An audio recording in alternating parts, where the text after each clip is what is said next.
Welcome back to Reality Right After. I am your host, Wellington Gomez, where we break down the juiciest moments of your favorite reality TV shows with fresh takes and all the drama. Today, we are diving into the latest episode of The Real Housewives of Beverly Hills, Season 14, Episode 18, Reunion Part 1. So grab your popcorn, grab the wine, grab the blunt, whatever your vice is, and let's get right, okay? Okay. Also, today I am so excited for this show because one, I've been covering Atlanta for like the last weeks and I needed something else to talk about. You know, like I needed something new. And today joining me on Reality Right After, he's not a friend of the show at this point. He's a family member. He is an organ. Hi Chase, the host and founder of No Chaser TV. Hey everybody, how you guys doing? And I mean, by the way, add the originator because every time I come over here, I have to remind you, roll your tapes back and see who hosted season 1. Hello? Taria, Chase used to be a host on Reality Right After. I've been in the game a long time, divas. I'm always glad to come back home though, Taria. That's It's so good to see you guys. OG bitch. Okay. You a vet with your peach and your wine glass like Beverly Hills. Because since we're discussing Beverly Hills, Right. He is a vet. And of course, from the What Else Is Going On podcast, the person responsible for all the Karen Huger exclusives that were feeding all of us the day of the hearing, sentencing, whatever. Taria, hi Taria. hi. First of all, I am so glad to have made it into y'all's homes. I'm excited to be here with y'all. When Wellington DM'd me, I was so excited. Thank I you saw so Chase much. on the screen, and we started screaming. So I am so excited to be here. No, I am so excited. This is a great episode. We're going to get into, again, part 1 of the Beverly Hills reunions. The reunion episode started like every other episode. The ladies are all getting ready with their makeup and stuff. Girls are arriving to the reunion. Andy's talking to some of the girls. Dorit's like, I am not letting anything on the floor, honey. Like, I'm here. Yes. Then I just earned my season. But today, I'm going to show ya that I need my check times 2. Yes. Whether you like it or not. What pissed me, what I won't say pissed me, but what already started getting me hot was Kyle walking in. There's snakes in the grass. Girl, what? Every season you are somebody's victim. Every season you are somebody's, they're coming after me. They're snakes. They can't be trusted. Girl, you and your disco ball dress, please have a seat. Chase, what do you think about the intros? I want to say this, and listen, I am not going to be too kind to Bose throughout the rest of this review, right? But what I will say is I did see a few disgusting comments about Bose pre-makeup. Let me tell you something, okay? Black is beautiful. Come on, say it. They was on Twitter saying stuff? Baby, black is beautiful. She is absolutely In beautiful. and out of Like, makeup, yes. Don't ever try it. Now, she tried it, and so for that, she will be tried, but she won't be tried for that, okay? come on and say it. That is so disgusting. You know what? Very It's interesting when you see Garcelle's leaving and also Bose is coming, and like you said, now Bose being out of makeup. We pretty much are all in these social media streets, so we kind of know who is who. Like, we know that this We account already may know. think this way, but they are coming out, baby. Slips are showing. Slips are showing, and hoods are pointing at the top, okay? Come on, come on, Listen, come on. Wow. I That wanted is to point disgusting. that is disgusting, and that is the thing that sometimes gets me upset with the Beverly Hills fans is that somehow 5 seasons in, we're still not somehow okay with having black people part of this cast, and the like. What are we doing? Like, how come this rhetoric is still going on? Like, Yeah. y'all need to get it together. I wanted to point out the fact that seeing the Potomac reunion, how it started, and how we didn't see Andy checking in with the girls backstage, they got straight to the mess because there was a lot to cover. You know, See, now every time I'm watching a reunion and I see Andy, it's no shade, but I'm like, okay, it probably wasn't that much drama if we're gonna see the introductions, honey, because you saw how they cut all of that out in the Potomac reunion. They said we Right. got to get to the content. I didn't even By think the way, about that. So I was like, it is still 3 parts, so we are in for a ride. Child, The- they are stretching it. Whew. honey, the reunion set is based in the St. Lucia trip. It says St. Lucia trip. Andy starts congratulating Erika on her song being featured in the Oscar-nominated, I think, Oscar-winning film at this point, Honora. He also congratulates Garcelle on becoming a grandmother to her new granddaughter, I believe. And he congratulates Dorit on being featured in British Vogue. And we kind of see some like stares from Sutton in the background. well, I mean, because a lot of those international Vogues, you can pay to play. I don't know if British Vogue is one of those. I doubt that it is, but a lot of those international Vogue magazines pay to play. So, congratulations, a check cleared. I guess I don't know. Wait a minute. You talk about a check cleared. When she first got there and in her car notice, she said, I can't wait to get in glam. I said, oh, she wanted to sit in there before they realized that the Zelle was reversed and they're not getting the payment. Get her ass out of here. My face isn't done. Your payment is done. Okay, get out. You know what? I didn't have time to research this, so castmates, don't kill me if I'm wrong about this. But the person that was doing Kathy's hair, Yes. isn't that the same person Yes. that accused Dorit of not paying her? I thought that too. That is the same person. Yes. Oh, wow.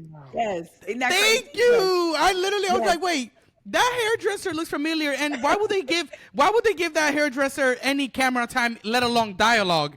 Yes. And then that's when I put 2 and 2 together. Wait. Yep, You know- that was them.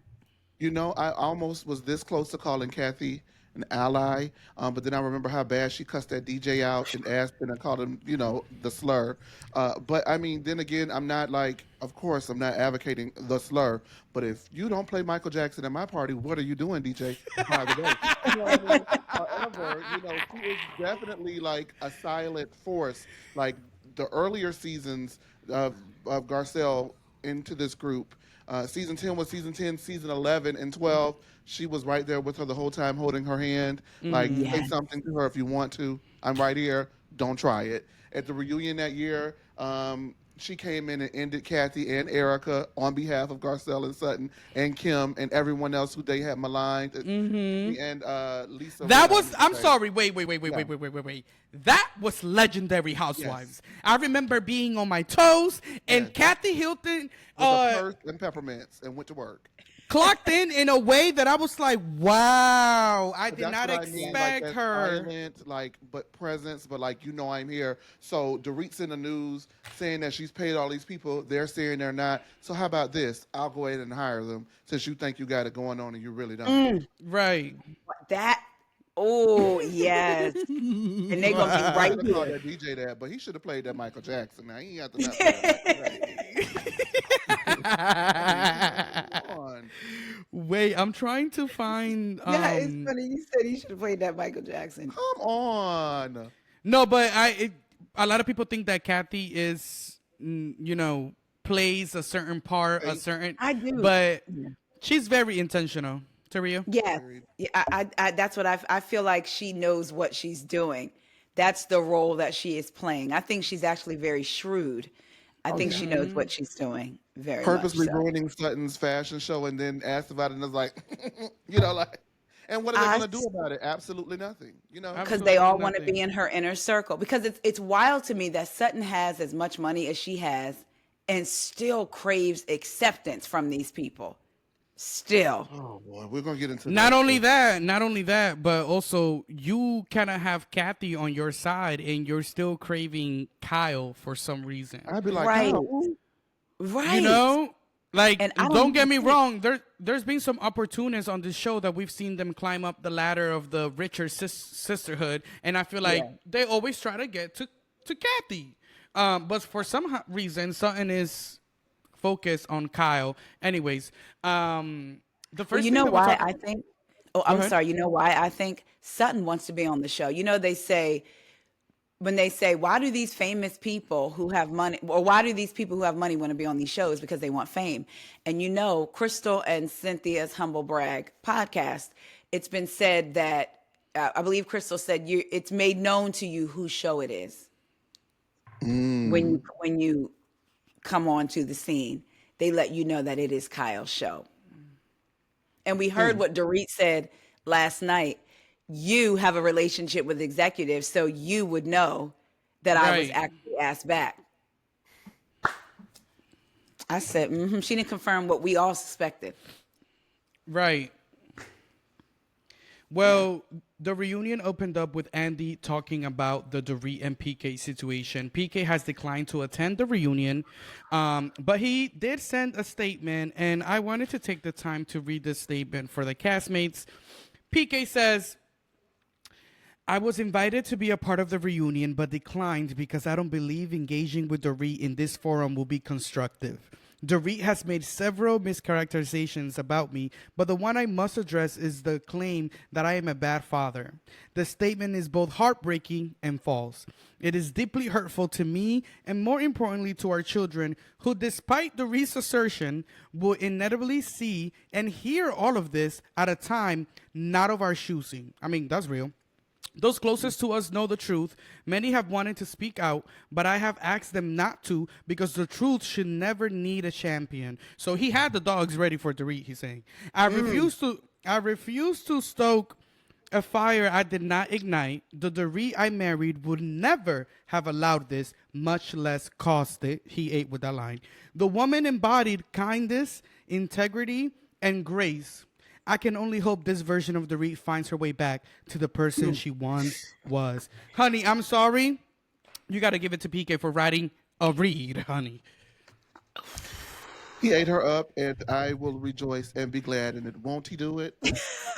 Won't he do it? And he For did. those of y'all that don't know, it's an inside joke. Oh, it's insider. It's an insider from you, Erica Jane. Oh, let's just move on. Let's just move on. Yeah, yeah. What do you He guys think definitely about does. the PK statement, Taria? PK statement. I definitely believe, like you said, he ate Dorit up a little bit because he's exactly right. The things you're saying about me, our kids are going to see, whether it's now or whether it's a year from now or whether it's 2 months from now. They're going to see these things written about their father. I did want him. I wish he had went into a little bit more about how good of a father he is, because then she turns around and says he sees the kids Saturday night when he's in town, Oh my God. Right. which begs the That question. Then we have the conversation. What is a good father? Maybe to him, he is being a good father by being present when he can. In his mind, work is an okay excuse. I'm working all month, so I can't see you. You know what I'm saying? So it begs that question. Well, what is a good father to you, and what is a good father to Dorit? Was she trying to be shady? Probably yes. But I do think that he kind of ate her. When he said, the woman I married basically is not the woman you are today. Hope you find your way back to her. I said, well, okay. Well, I mean, I think that, that was definitely a dig. It was definitely, I guess it probably deemed to be true. However, you have to really know the person that you're marrying. I don't think that this is not the person that he married. This is definitely the person that he married, and now she has the credential to back it up. There's something that Regine Hunter said on Living Single. Honey, I'm everything I pretend to be. And now, even though she's still pretending, she has the platform to justify the pretendification, if that makes sense. Like, she's Yes. probably always been this person deep inside, or always wanted to be Yeah. this person. And so as the time goes along, and then she finally gets that fame that she had been craving on the Real Housewives of Beverly Hills, it was only a matter of time before she came the person she was always destined to be. You could take that up with however you think that she's destined to be, but I think that a lot of the times those things lie dormant in people until they get to where they need to be. Does that make sense? Mm. that Yes. actually made And a then lot they of come out. sense. I think that's who Just she's like always been. it's like the same what people say about money. Money doesn't change you. It shows you who you have been this whole time, just Yeah, without money. Yeah, because where is she from? Connecticut? Connecticut. Exactly. Well, Andy Hi, immediately. I'm sorry. Go ahead. That's not Connecticut. Andy immediately asked Dorit about her social smoking in the car, pointing out that she clearly didn't think the cameras were rolling and that somehow this made her an instant icon within the Real Housewives universe. And, Dorit was just like, honestly, I just didn't even think the cameras were there. But isn't it funny what makes people iconic in this world of the Real Housewives? Like you see Dorit ripping cigs down the highway on her way to Kathy's house, and that's like It was iconic. Yes. I have to admit, it was iconic. It was. She had just outed her husband for being an alcoholic. Now she's bumming cigs, and then she's on her way to go cuss out Kyle. Like that's just like iconic. He is not iconic. He's no icon. The action Yeah, is that like, was iconic. yeah. Her for driving, sure. her driving with her wrist, trying to light it, like hanging out of her mouth. Girl, Did you She's so catch? fake and phony, it but was shaking. Yeah. smoking Did you cigarettes catch? every damn. Did you catch Sutton and Garcelle's face when they said she was a social smoker? They were both kind of. No, wait, what? Because the word on the street is that's not was the getting ready- truth. That's what I Allegedly. was getting ready to Cigs say. allegedly, like she's a cigarette chain smoking, Yes, that's ashtray yep. breath having, leather handbag looking. I'm so run your show, well, Lord Jesus, y'all gonna take me back. Don't bring out the old me tonight, Wellington, because you know how I get down sometimes. No, I want the OG. No, you don't want her. No.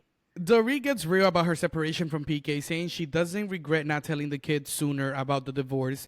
She says the kids aren't asking questions, so when they see PK and me happy, that's a good thing. Meanwhile, Sutton shares that she regrets not telling her kids about her divorce earlier because it helped foster trust once she started being open with them. When it comes to that situation, where do you do you agree with Sutton, like it's better to tell your kids because it builds trust, or do you understand Dorit's situation in the sense of like what my kids don't know is not hurting them? Taria, you're a mother, right? Yes. Yes, she is. Let us know your perspective in this. I wonder. I wish I had looked up how old Sutton's kids were when she filed, when they got divorced, because you have to meet kids where they are. Dorit does have young children. We're talking that was filmed last year, so let's say we're talking a year and a half ago, right? We know they're maybe elementary school age. So I think you have to meet your kids where they are, and if that's working for you right now, then that's working for you right now. I think that you Right. want to keep them in a stable environment. Kids sometimes have questions that you don't have the answer to. Oh, you're getting a divorce? Daddy's not living here. What does that mean? Does daddy not love you anymore, mommy? Does daddy not love me anymore, mommy? Does he not like us? Why isn't daddy here? Sarah's daddy is in her house. So it brings up questions that you may not even quite have the answer to. So if you can, I would say shield, but protect them from that as long as you can. You can. Also, you have to know your child. There are some 10-year-olds. I feel like Jagger probably went over her divorce papers for her. All right, mom, so you need to have your lawyer look at X, Y, because you seem very smart. So I think maybe that's a conversation based on her child that maybe if follow your child. If they have questions, follow their lead and answer and just be that. I'm going to use an example that doesn't have anything to do with divorce, but I'll never forget. My aunt was a teacher, and she said, parents sometimes over-explain things or give kids information that they're not ready for yet, that they're not mature enough for yet. And so my aunt said, whenever you only answer the question they ask and stop there. So my daughter was 7. She was like, Mom, what's a virgin? I was doing her hair. I said, huh? She said, what's a virgin? I said, a person who has not had sex yet. That's the answer, right? And I went to go further, and she said, okay, and kept right on. Now, if I had went to getting into deeper things, that could have confused her even more. I answered her question, and she went on. So I think that's how Sutton can't say across the board, you need to tell your kids. You have to know your children. And I do believe Sutton's kids were older. But I do get where Sutton is coming from. And at the end of the day, you got to work what's best in your household. Right. I mean, It's so crazy though because listen, if I'm talking to Dorit in this forum and we're talking about the situation, I think that in my head I would put myself in the situation of a woman that has small children and I can understand why she's not telling her kids Yes. rather than you having teenage children. Like your teenage children are gonna know you're having a divorce. Yeah, yes, without you even saying it. Yeah. You know what I'm saying? Like, and I know kids know a lot of things, but when you're raised in a household like Dorit and PK's where the parents are traveling a lot, PK not being in the house is not abnormal. So Yes. it might be very easy for Dorit to know how to hide this. Any thoughts, Chase? I was of the ilk that maybe you should tell them, most especially because the children have so much access to so much of everything, way more access than we had as children to outer things. So it was probably highly unlikely when I was growing up, not too long ago, that a child would come to me and tell me that my parents were divorcing. How do you know that we're not on the internet? We don't have internet. Where did you get this tea from? However, now these children having access to iPads and being on these television All the shows and things. True. having a level of girl, that word was gonna take me out. Being recognizable, being recognizable. I was of the ilk that maybe it is best to explain and just deal with the tantrums and the this and the that and Yeah. get them to therapy and all of those things. But I do love Taria's explanation of meeting your child where they're at. I feel that for me, because I am a child of divorce and my mom got remarried, I was like, okay, you're not my daddy, but this is my daddy, but they not together. So what's going And I felt Wow. like I Okay. didn't really get the talk about it. Got I you. feel like I kind of figured it out and navigated it. And so as I was figuring it out and navigating it, I was also figuring it out and navigating those emotions alone. And it manifested in a lot of different ways. Some good, a lot not too good. Little brother, I'm Got sorry you. about how I treated you. Okay, if you're listening, I'm sorry. Okay, but I mean, it manifested in other ways because I did not really have those talks. And when I had to talk, it was like I was like in my teen years. I was like, well, Yes. Right. obviously, duh. You know what I mean? And so, I think that you should probably tell your children, but I do like meeting them where they're at and just leaving it cut and clean. And so, I don't know. I think that each parent should do what's best for them. However, man, go ahead. I was finna just wear the read out, and I'm not gonna Go do it. ahead. Go ahead. Yeah. Dorita's such a Yeah. liar that Dorita's such a liar that I just pray for those children. I do. Well, Yeah. Dorit also shares that she's seeing less of a chance of reconciliation with PK, though she still loves him deeply. I quote, "He's my soul." PK sent this statement because he wants to address the claim that he's a bad father. Dorit says those close to us know the truth about how good of a father he is. Dorit gets emotional as Andy asks about the accusations that she's changed over the years. Dorit admits that if I hadn't changed in 14 years, that would be a problem. But she acknowledges that PK's insecurity might be part of the problem. Kyle then chimes in, stating she sees a different side of Dorit this year. You were angry, you were aggressive, she says, and Dorit is hurt by this accusation. So, rather criticism from Kyle. Yeah. You're talking about the way that your husband is making you feel. Yes. And you're explaining that your heart is broken. And I don't know if it's just to me. I don't get me wrong, I am a fan of all of the Housewives. Listen, castmates. I'm a fan of these shows overall. And as long as you're legitimately not a disgusting ass bigoted person, I'll follow you because these are shows for entertainment at the end of the day, and I don't got time to be nitpicking. You know what I'm saying? Yeah. So Yes. Yeah. I'm a fan of the drama that the Re brought to this show this season. You're there talking as as a wife that is going through a divorce and how your husband is making you feel, and then you have your friend that supposedly you're supposed to be like making things up with, and she kind of backs up his claims. We're here arguing the fact that you are not a good friend to me and that you're a better friend to him, and Yes. she chimes in and kind of like inserts herself and says, you were angry this season, you were aggressive. And I think it's interesting to me that Kyle, actually, to me, kind of, I don't want to say proved Dorit's point, but kind of proved Dorit's point. If you notice, Kyle was saying Dorit was a different person, right? You're a different person this season. You're a different person. Dorit brings up, well, she's saying I'm this different person because I'm going through these things. Later on, Dorit brings up how she didn't appreciate what Kyle said to her and the way she said it. And Kyle says, I know that's not normally me, but I was going through something. I'm going through my divorce. So it's okay when you respond other than how you normally would because you're going through a divorce. But because you didn't experience the Dorit that PK has experienced, Clock it. her experience is invalid and she's not allowed to have those real raw emotions, right or wrong. I just thought that was really interesting of Kyle because even when they called her out in the season, it wasn't until they were at that dinner and Sutton spoke up and said, Kyle, you do ice people out.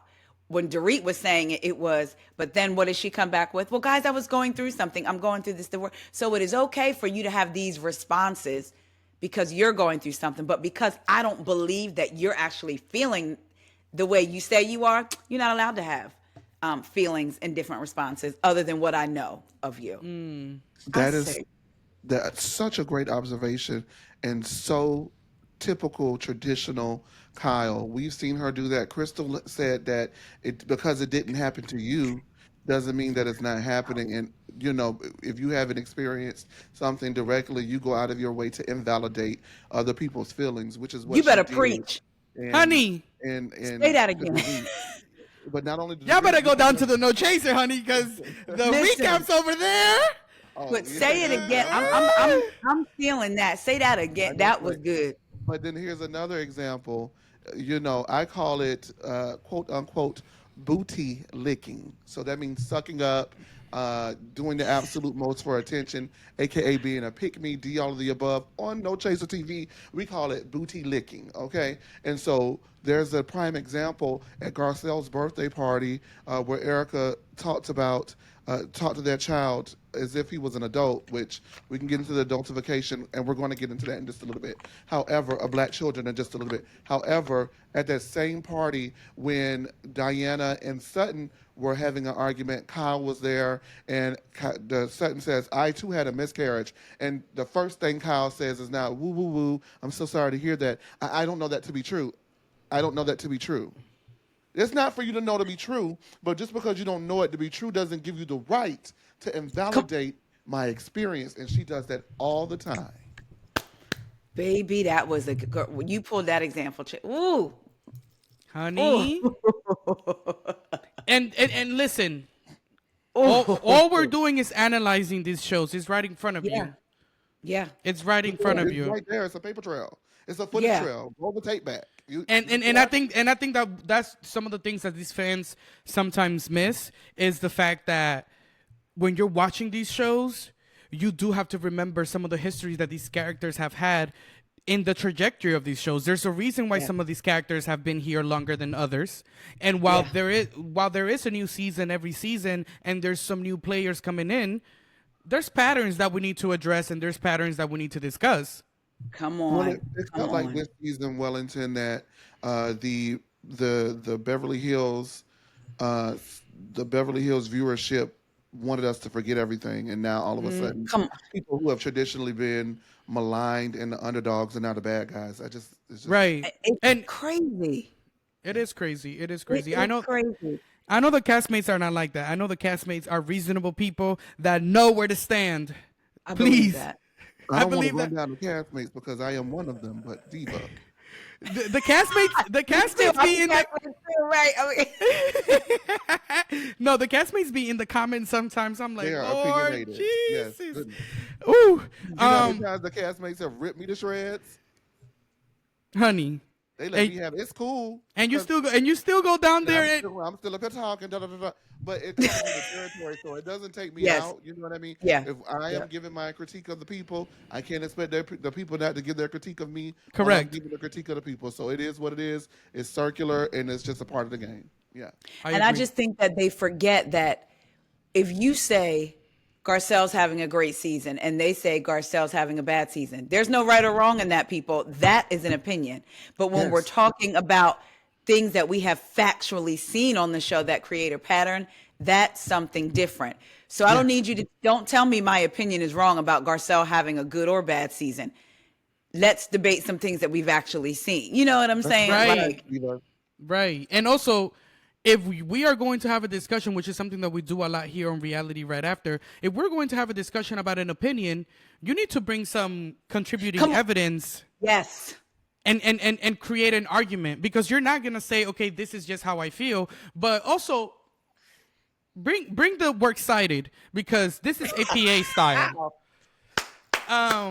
So let's get back to the reunion. Yes, Dorit is still reeling in from Kyle's comment during a past interview where she claims she never seen the monster side of PK, and I think that again is another way where Kyle is invalidating her feelings. This is a woman that had a husband and she lived with him, and she's saying that he's a monster. You are the friend that never lived with her husband, and you're saying, well, I've never seen that.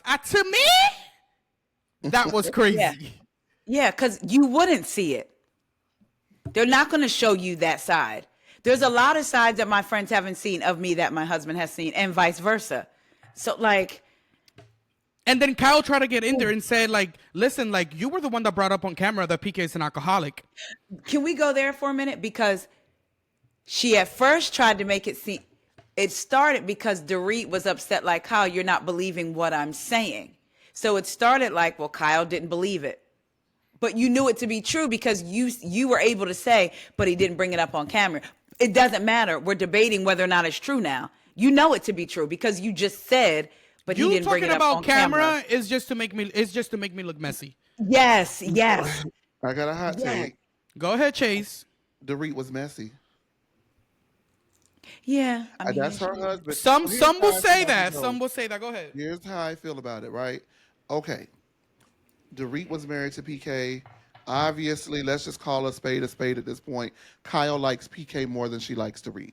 Kyle met PK and Dorit at the same time. It wasn't as if Kyle and Dorit were friends first and then Dorit got married to PK, or, that's Right. not how it happened. She met them at the same time. She's been around them. She's, excuse me, arguably been around them at varying lengths because she films a lot with Dorit. But Maurice, as I like to call him now, thanks Kathy, because he's no longer Mauricio, he's Maurice. Maurice. You notice Kim calls him that too? Kim calls him that too, Maurice. Kim Richard, she says Maurice too. That's like we're gonna get into the Kim of it all. Keep going. That's such a Diana Ross thing, like the Supremes. They didn't call her Diana Ross. They called her Diane. Yeah, Diane. So we don't know who this Mauricio is. Maurice. Which I think is ultimate classy shade, and it's such a dig, right? But Maurice was close with PK, so Kyle hung out with PK a lot, and I guess by proxy, Dorit. But Kyle last season told us she's not friends with Dorit. She made it very clear she's not friends with Dorit. So while I think that Kyle is very male-centered, while I do think that it still holds true that she is very backbiting and undercutting in the way that she does things, especially to defend a man, at the end of the day, I do think that Dorit was being messy by letting us know that to make her look a certain type of way, because Dorit is all about her image first, and everybody else be damned, and we'll figure it out when it's time for the children to get older. They'll never see that I call their dad a alcoholic. That's true. By father. He stopped drinking, and you called him an alcoholic. However, Kyle. Thank you. Let me just say this. However, Kyle, when it comes to me and my husband, that's me and my husband. This is not your husband. So if I want to call my husband an alcoholic, you're going to have to deal with it, because guess what? That's my husband. Lines went blurred. And you are not the wife. So stop doing whatever you're doing and keep your mouth off of my relationship. I do think Kyle does take umbrage to it, because there's like this whole girl code thing. I'm not a girl, but as far as I'm concerned, I don't think girl code exists between Kyle and Dorit. And the reason why I don't think girl code Not really anymore. exists, well, it did when it was. There was an alliance. That wasn't girl code. That was an alliance. That's how their friendship became about, through That's how their LVP. friendship is. And the thing is, we can discuss girl code a little bit, but does girl code is whether or not, I feel like girl code is whether or not we're actually girls. Do the right thing, girlfriend, right? However, everybody doesn't play by those sets of rules, and if we're not friends, I don't owe you anything, and that's what I think Kyle comes from, and I think Dorit needs to realize she's not a friend either. But as you guys mentioned earlier, you can't really go against the executive of executives amongst the show. So, And I also think an interesting point that you just sparked in my head is also that maybe to Dorit's experience, she was this close to Kyle, but in Kyle's experience, she probably felt like, I don't think you handled this show like I do. My life inside the show is a completely different life than outside the show. And maybe on this show we are besties, but outside of this show we're not, and you know that. So you it's never. a numbers game for Kyle. I'm sorry. It's a numbers game for Kyle. Yes, it is. Yeah. Oh, that's such a good point. And you, not only the fact that that's the truth, but, and you know that. So you're not about to make me look like, No, this is not what it is. It's not that. It's not giving that. right. Oh, that's a good Well, point. Andy asked Sutton about her worries regarding Dorit's finances, especially with forensic accountants involved in the divorce process. Sutton admits she's worried, but Dorit fires back, "You have to care about someone to worry about them." Sutton deflects, quipping, "Whose name is on the mortgage, Dorit?" And it was a little situation right there. The rumors about Dorit's house being in foreclosure came up, and Dorit addresses them, saying that basically that PK was holding out some money from the mortgage, whatever, and that he was like, they need to fix something, and that because they wouldn't come and fix it, he's like, well, they're not getting paid. But then that finally, when the situation got fixed, he went ahead and paid, and that it was just a confusion.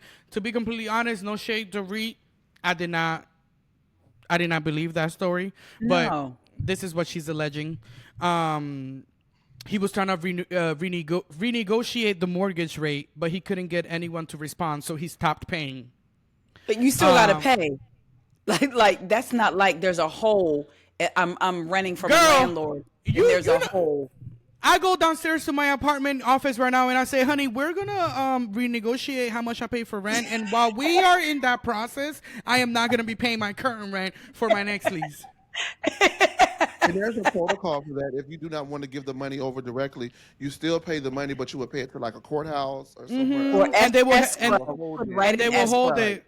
and release it once it's done. Yeah, so Yep. I did that with the townhouse place before that I lived at years ago. We put the money in escrow. Talk to the children. Bose points out that this is a risky move. And I'm going to say something. You know, I feel like Bose, yeah, she's blindly loyal to, here goes Chase. Yes, she's blindly loyal to, if you're watching on YouTube, look at Chase's face. I know that Bose is very loyal to Dorit, but I also feel like she does call her out sometimes. And Yeah. she's done it across this franchise in this season numerous times. So, you know, she points out this is a risky move. And Kathy's dinner, she pointed out, honey, you need to get a divorce. No, I'm telling you, you need to get a divorce. In Yeah. St. Lucia, she told her, Sutton was trying to apologize to you, but you just couldn't take it. And you have a problem with apologies, receiving and giving. So Yeah. I just wanted to put that on the forefront. Yeah. I agree. Go ahead, Tariq.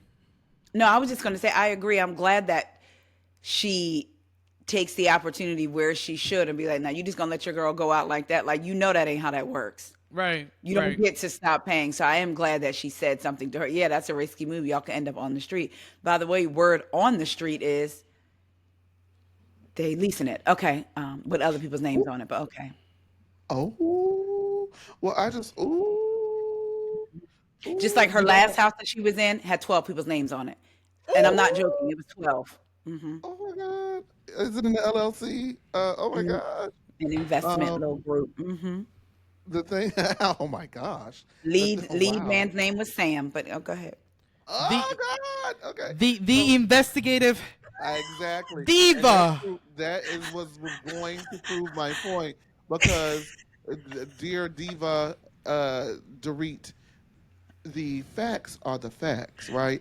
And so I don't have to have compassion for you to talk facts. Hello? So the fact Say is, I'm worried about all women who are going through something like this and don't know what the hell is going on and their name's not on the mortgage. So I don't have to like you to be factual and to have compassion. The news, right? Hello. And when I say the news, I'm talking about the We Go podcast.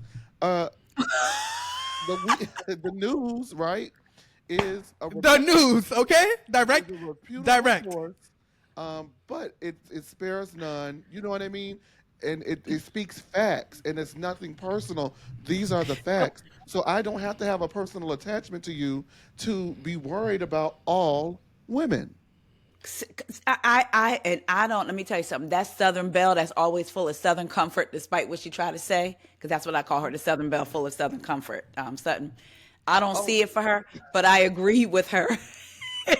That's, brown liquor. that is what I call her, the Southern Belle, full of Southern comfort. I knew what she meant. I take case in point, Teddy. I don't necessarily particularly care for Teddy. And I know a lot of these housewives, we say we don't care for them, we don't like them. Yes, people can say we don't know them. But when they go outside of the show, when they get the podcasts and the YouTubes, I feel like we get to know their personalities, right? Let's Teddy's talk about Teddy personality- saying that Garcelle didn't reach out to her. And through that's her what I fans. was going to say. I can feel empathy for you and honestly hope that you come through this without having to like you or like your personality or care about you.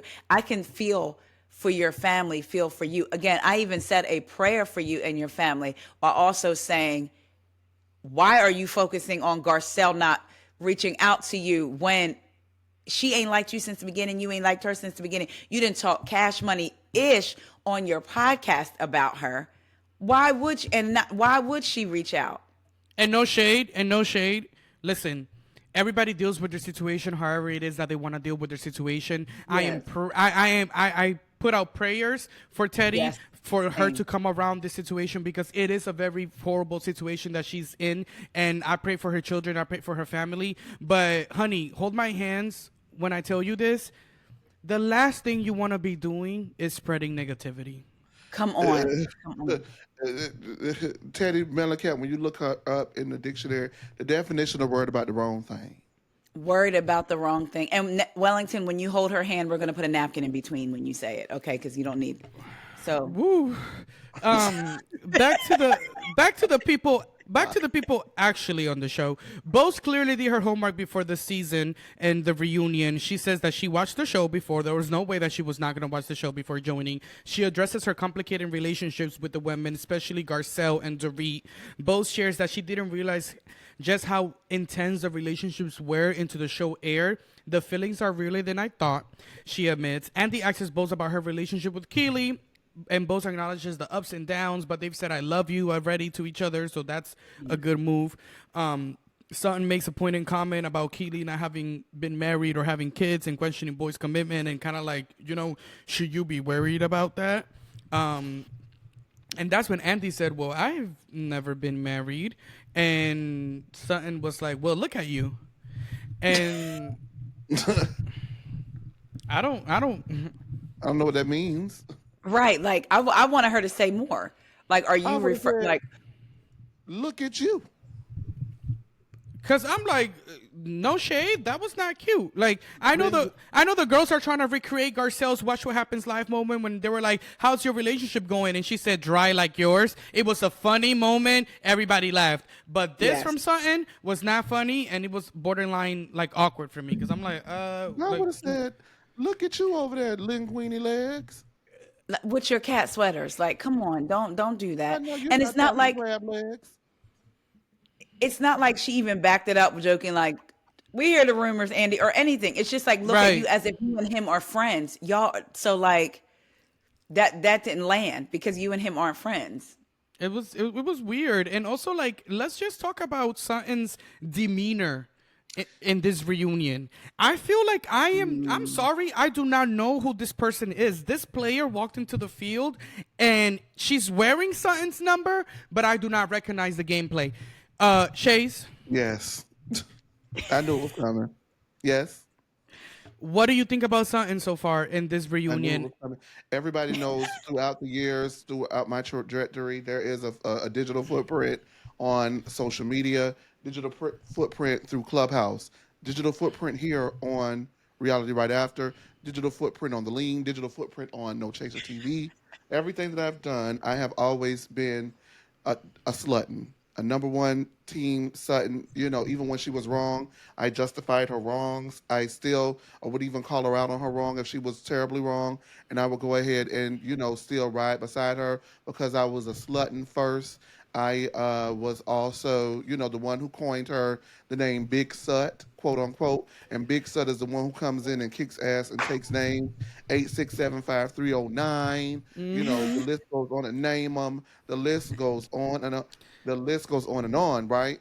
However, I have now denounced myself from Team Slutton. I'm snatching back her Big Sut chain. She is no longer Big Sut. And what she did was classic. She raised hell throughout that season. She knew that the dogs and the hen were coming after her to bite. She knew the hens were coming to roost. And so what does she does? She sits there like this, and maybe if I hold my head down for the whole 12-hour set, nobody will notice that I'm here.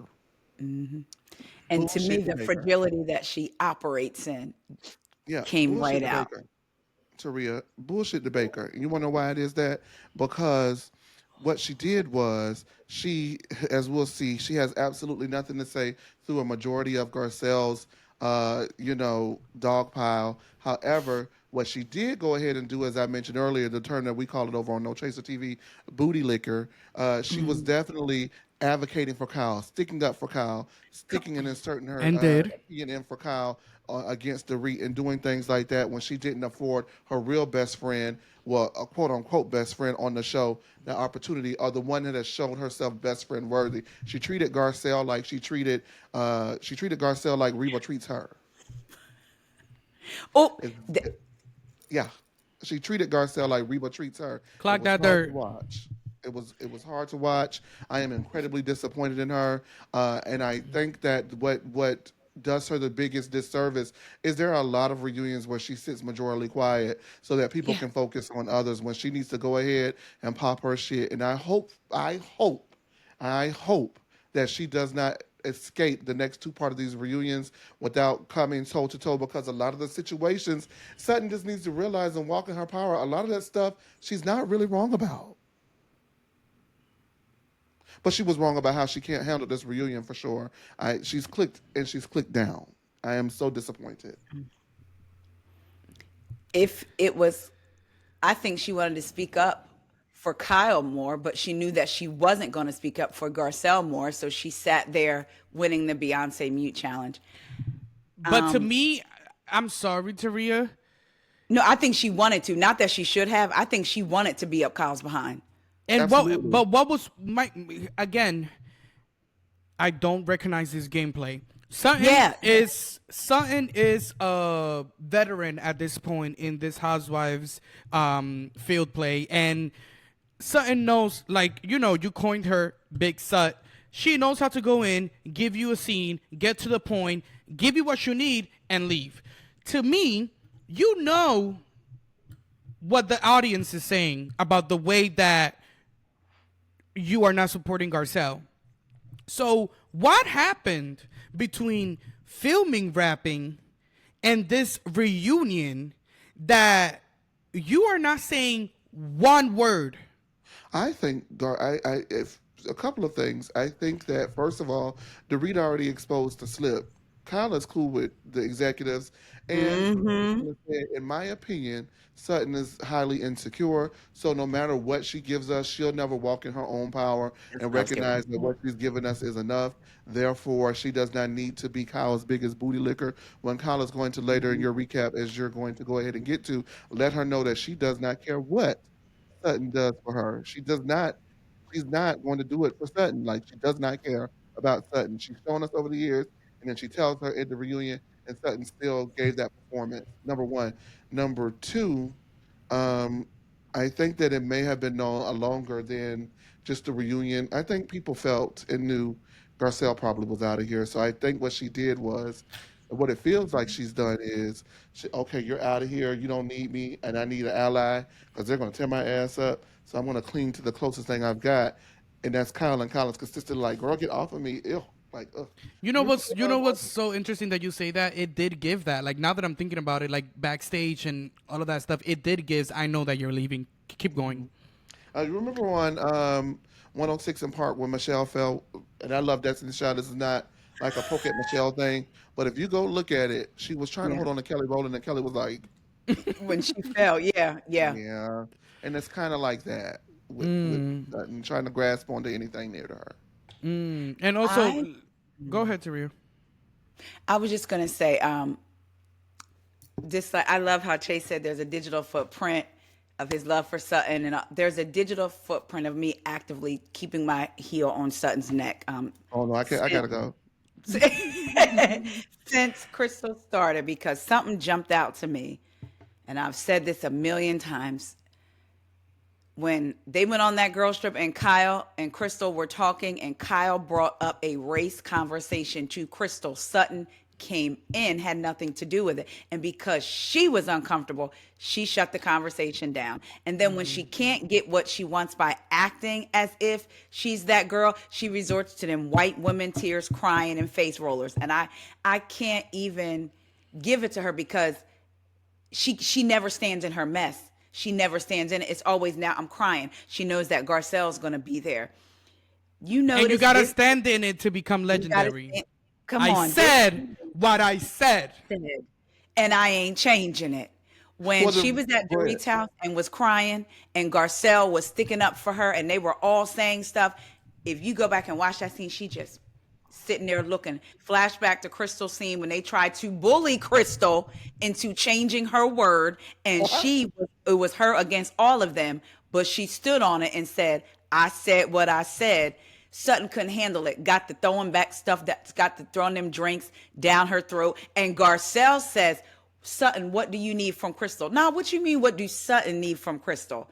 Crystal's made it very clear her position. Sutton was the one that offended her. Moving on after that, because we have so many instances where Sutton will throw the rock and hide her hand. But you know what? I won't go there. Let's just stick on to the reunion. You know why Sutton's not saying nothing at the reunion? And look, Chase said I can't handle this. Chase, when Chase comes on my podcast, it's gonna be Fight Club. About Well, if you please warn her, I will quit for that. I can fight that. But I think that Sutton was silent at this reunion versus the season, because versus the season, everybody's not coming at Garcelle. You see, so it's not all of them firing off at Garcelle and then Garcelle trying to defend her and Sutton. So it's kind of like there's a lot of things going on at the reunion. When it's centered on you, it's centered on you, and everybody seems to be focused on Garcelle. And she's like, there's nothing, like, we can't pivot. We're not pivoting to another scene, or a issue is not going to break out over here, because this is the reunion versus us being in scene and so many different things coming on and different people chiming in. The reunion is when feelings come out like, girl, I didn't like you anyway. So she's not gonna be the same Sutton and reunion as she is in scenes, because she also has Garcelle to back her up all the time. Well, I mean, Garcelle also, I feel like, saw that while things were playing out, and she said, oh, she's here, like you said, Chase, she's here trying to cling on to whatever hope she has left on this show. So since you're doing that and you're leaving me out to dry again, I'm gonna tell everybody that when Kyle said what she said to me off camera, you said that was a chess move. When Sutton couldn't even cop to that, I said, see, everything that, because if she had been, and like, then she lied. She lied. It's been wonderful. Chase, we called her to the carpet. You gotta hold her hands to the fire. Huh? What you say? I got to go. The cold is coming from inside the house, honey. And it's Chase. Wait a minute. Don't piss me off up here. Wait a minute. Now, don't piss me off up here now. She was dead ass wrong, and she's a voodoo liquor. And I wish she had stood in that moment. And you saw Sutton's face. She did not like the fact that Garcelle said that. And when she said it, she said, Oh That's well. going to ruin my chances of And then she getting turned. as close. She centered herself. But remember how she centered herself on their lunch break when she goes to sit down with Garcelle. She says, "This is not going to be good for me later." Like you And took Garcelle's that, sitting and and Garcelle's sitting there like, are you So, are like are you yes, dumb? Did you not you yo, like you, are you dumb? yes, Like, did you see what just happened to yes, me? Well, you know what sealed the deal for me? I don't even, y'all know I don't like that woman. But Dorit was like, it's true. She definitely liked to play that chess. How? Because she just played chess with her at the reunion before, say 5 minutes it, before the reunion, saying, Jake. I know that I told everybody that I don't like you or we're not friends, but let's not talk about this, okay? So she definitely plays chess. That was a chess move. And it absolutely was. And Sutton should just walk in her power because the thing about Yeah, uh, Kyle, they're so afraid of Kyle. It's so crazy. Kyle being friends with the executive or the executive amongst the girls is certain people you can't get rid of, baby. You can't get rid of Sutton, whether you say like her it. or not. You're not going to get rid of her and because you she's have to be pivotal. confident in your position on this show. Yes, No way. that's And if you and I would much rather people see me get rid of because you can't take it than because I didn't uphold my end of the bargain. And my end of the deal is, listen, yeah, I said it because that's how I felt. Now I'm so hurt. Huh? Did you not? We were yes, hurt. You tried to swindle us. This yes, power is that the biggest downfall of Garcelle and Sutton is whether it was a friendship in your opinion, whether it was an alliance in your opinion, they didn't always utilize their full power to their advantage because they even when we're about to get into the Garcelle segment, Garcelle could have easily just wrapped that up. She had already quit in her mind mentally though, so I'm gonna give her a pass for that. But she could have easily answered those questions and been like, next question, Andy, what's going on? do That you segment was think not hard that to navigate, in my opinion. we're black people of color, all of that? Do Yes. you think Garcelle kind of fell back into how some black folks maybe operate in Hollywood at different Hollywood tables? All these white I folks is think in this room.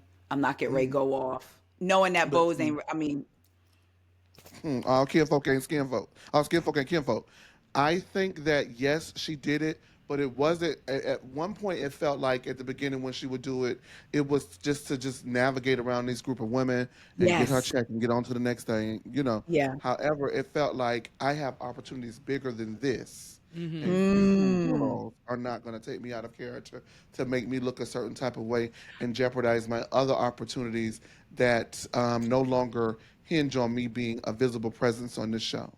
And also, oh, I that's think true. that from the beginning of Garcelle's trajectory on this show, the fact that she was the first black housewife to join this cast was a really big thing. I remember that being one of the key factors being publicized when she was joining the show. I think it was very intentional, and Yeah, she was very aware of what that meant coming into the show. And because she was so aware of how important they made that be, I think that she also has those connotations and conditions where she's not willing to take it all there because she is not gonna let the give them a way of somehow portraying her as what she doesn't want to be and what she yeah. doesn't want to be a stereotype. So As a but black person, though, watching this Wellington, you said she doesn't want to be a stereotype, and that's what I hate because it's unfair for us not Yeah. to live in our emotion, yeah, and we have to police girl. ourselves.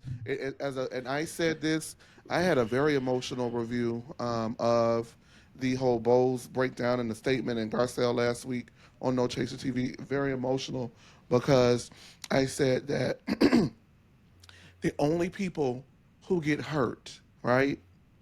When all of these things happen, the microaggressions, yelling at black children, the way that they treat black people in spaces on Bravo across the spectrum, if it's not an all black cast, sometimes when it is an all black cast, the only people who get hurt and left to hold in the bag are black people. Come on. Nobody else. Black Shabbat on New York, when Ramona showed her ass, it was so hurtful as a person, Yeah, as a black yes. person who loved OG New York. OG New York is what got me into Housewives. I casually watched Atlanta, but season 3 of OG New York is what turned it into this. You know what I mean? Okay. And so to watch her do those things and say those things and watch them act the way that they acted, that season with Ebony, it was incredibly hurtful. But I felt that, and I realized that nobody cared unless you were black. Unless you were black. Unless you were And black. that's Yes. unfortunately something they don't care about. And even in our uprising, when all of these things were happening and calling it out on social media and things like that, we were receiving backlash for calling it out, for Absolutely. making this about race, but it is.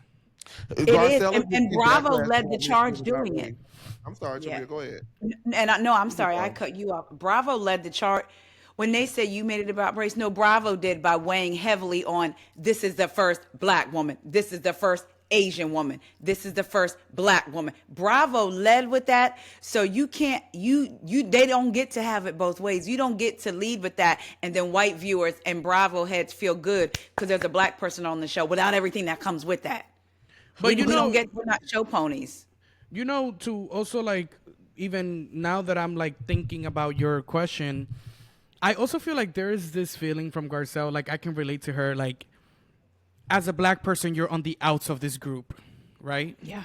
And I'm seeing myself there, and my sister is across the aisle from me, and she's being favored by the ladies that are currently attacking me. I feel like there is, like you said, Chase, it that will break my heart Well, it's because classic. because I'm sitting here being attacked, and when I'm looking for you to somehow support me, because the one that has been next to me and said that she was my ally is clearly not doing anything anymore. When I'm looking for you for your support, you are somehow sticking up for the person next to you that is combating me. I think that sisterhood was that really, like you said, made me also like, damn, like, this is fucked up. The one thing I didn't want when two black girls were on this show was for the two black girls to be beefing and somehow them giving them that and them going into that situation. And now it's happening. And I like it does disgust me.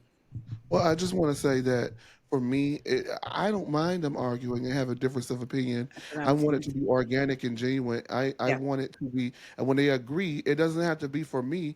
We agree because we black, so we just gonna agree regardless, child, and no matter we black. It doesn't even have to be that for me, and y'all. I am very pro-black, but it doesn't even have to be that to me because I want whatever we get to be rooted and to be genuine. However, they don't have to agree because they're black, but they don't need to be pit against each other because they're black too. And we saw that consistently, especially throughout this reunion, as Kyle Richards walks into a room, Garcelle goes out of her way to speak to her on multiple occasions. Come on.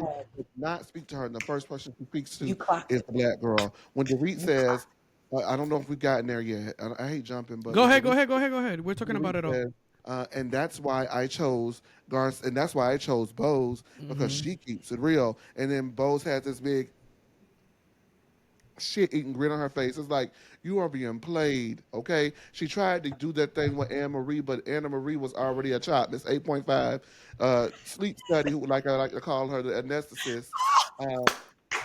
She was already a wash and a chop.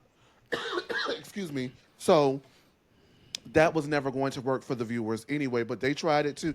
And by the way, I don't think that Dorit's a racist. Remember she said that last season? Yeah, yep. I'm going to put my blackness on the line to stop you and yours. Like that kind of stuff that people But do. there's also like this solidarity that I feel like when I, as a black person being in the corporate world where there's a lot of white people, Yeah. the moment I see another black person, it's like whether I know Everybody's you, not like that. I know that, No, it's but not like that. but I would challenge that most of us are. Bose is not like that. I think Bose is career first, and so it doesn't matter if you're black or white. If she's got to, I almost said step on you. If she's got to get where she's got to go, and you're in the way, you're in the way. That saddens me. But what it does is it directly, in my opinion, this is just my opinion, it directly contradicts the sisterhood first that she preached when she got here. She And- sold us the product, and that's not what we bought. And it also contradicts the solidarity. Absolutely.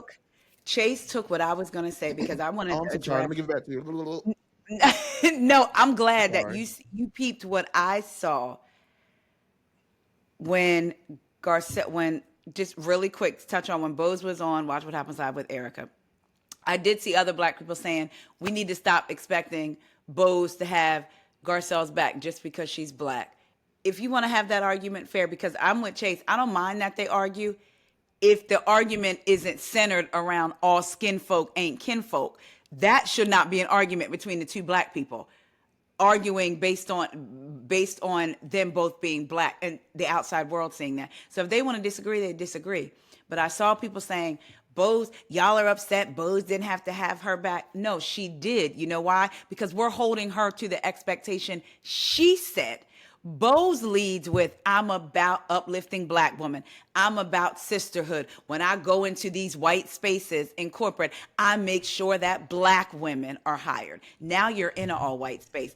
And further proof of that is her note to Garcelle. She didn't say, I'm going to miss you. I'm going to this. She said, I wanted the world to see that we could exist in the same space. She didn't say that women could exist in the same space. She said them to because they're black. So you're saying that because you're black. I then can have a reasonable expectation that because she's black, you would have defended her or cut that whole kikiing off with Erika, because that's the expectation that you set up. And like Chase said, you sold us something and then the product is not what you sold it to be. So we can reasonably expect you to have had her back. Because most especially, I'm sorry, because I'm so sorry. No, I said no, because you set it up that way, so we can expect it. And most especially, even we can take black out of it. You're a hypocrite at the base level of anything because you're upset that Garcelle, didn't defend you against Sutton, because she's been in the press saying that Garcelle didn't stand up for you when Sutton said that she didn't know if you were angry or not, when you were visibly upset that they were in the lobby of Dorit's home and you came and yelled at them to get out of the foyer when you had absolutely no clue what happened. You just automatically came in and was the bodyguard for Dorit, okay? So you were upset that she didn't say anything to Sutton then, and now here you go, saying absolutely nothing and having that big shit-eating grin with the worst makeup job I've seen in a long time on Real Housewives. Yeah, I said it. And, And also, I just have to say, I didn't like the fact that when you're watching Bose and Erika Jayne on Watch What Happens Live, and Erika Jayne takes a dig at Garcelle's beach house by mentioning that it's on a less desirable neighborhood in Bakersfield. To me, again, based on your analysis that you just did, Taria, where you're saying like this is the expectation that you set forward, how can you sit there and watch this white woman come and try to take stabs at the generational wealth that Garcelle created by herself and we've seen play out on this show? I'm sorry, but the button doesn't turn off in my head, so I'm sorry, I cannot. I don't understand how she's just sitting there and it's just letting those things rock, because I wouldn't. And to further that, she said in interviews that when she bought her home, I don't know if it's the one that, I don't think it's the one that she lost, but it was still one of her homes, her main home, I think. She had a hard time buying it. She had to prove, because she was a black woman, she had to go through hoops. Out of her own mouth, she said she had a hard time with the home, getting the home, because she's a black woman. So then you in turn kiki with Erika about the beach house when yours was lost in a fire. So you should have some type of empathy, even if it wasn't on the strength of this is another black woman, which again you lead with. You just lost yours, and you know how hard Garcelle worked for hers. We saw Erika is Garcelle legitimately putting down that purchase. Like, I'm sorry, Erika is legitimately putting down the fact that Garcelle owns a beach house outside from her regular home, and like, come on. She's bitter because she was left with a sore back, a wet behind, and a dry bank account, and now she got to try to figure out how to make it up. We're not rolled wet and hung up dry. Listen, Garcelle expresses doubt about the robbery that Dorit experienced, calling it a setup.